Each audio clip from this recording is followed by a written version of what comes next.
নমস্কার বন্ধুরা, কেমন আছেন সবাই? Welcome back to my family kitchen. আবারও একটা নতুন ভিডিও নিয়ে আমি আপনাদের মাঝে হাজির হয়েছি। আজ আমি করব ডিম আর কাঁঠালের বিচি দিয়ে মজাদার একটা রেসিপি। এজন্য আমি কাঁঠালের বিচির খোসাগুলো ছাড়িয়ে ছোট ছোট করে কেটে নিয়েছি। এবার বিচিগুলো আমি ভালো করে ধুয়ে নেব। এভাবে কাঁঠালের বিচিগুলো ভালো করে 2-3 বার ধুয়ে নিতে হবে। আমিও এভাবে 2-3 বার করে ধুয়ে নিয়েছি। এবার কাঁঠালের বিচিগুলো আমি একটা ব্লেন্ডার মেশিন করে ব্লেন্ড করে নিয়ে আসবো।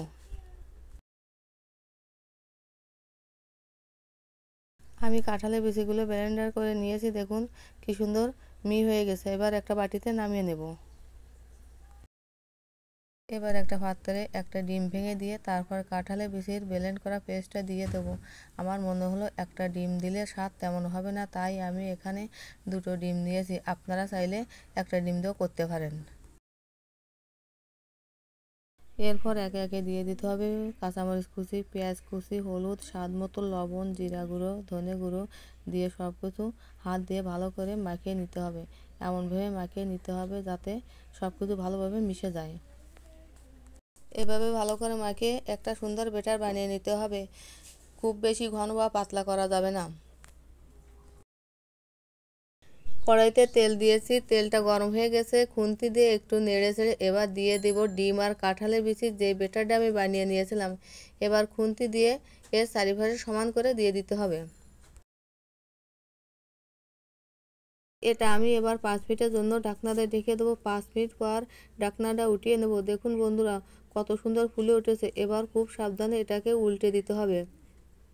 এমনভাবে উল্টে দিতে হবে যাতে ভেঙে না যায়। আমার এক পাশ ভাজা হয়ে গেছে, এবার আরেক পাশ আমি এভাবে ভেজে নেব। একটু খুন্তি দিয়ে চেপে চেপে দেখতে হবে কতটা ভাজা হয়েছে। দেখুন বন্ধুরা আমার আরেক পাশও ভাজা হয়ে গেছে। এবার একটা প্লেটে নামিয়ে নেব। একটু ঠান্ডা হয়ে গেলে ডিম আর কাঁঠালের বিচি যে দাফড়া আমি বানিয়ে নিয়েছি সেটাকে আমি একটা ছুরি দিয়ে পিস পিস করে সুন্দর করে কেটে নিব।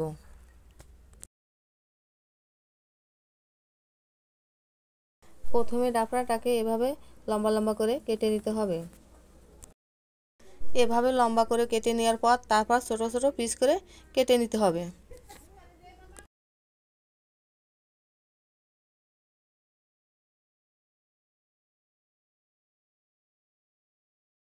দেখুন বন্ধুরা দেখতে কত সুন্দর হয়েছে, কেকের মতো নরম আর সফট হয়েছে।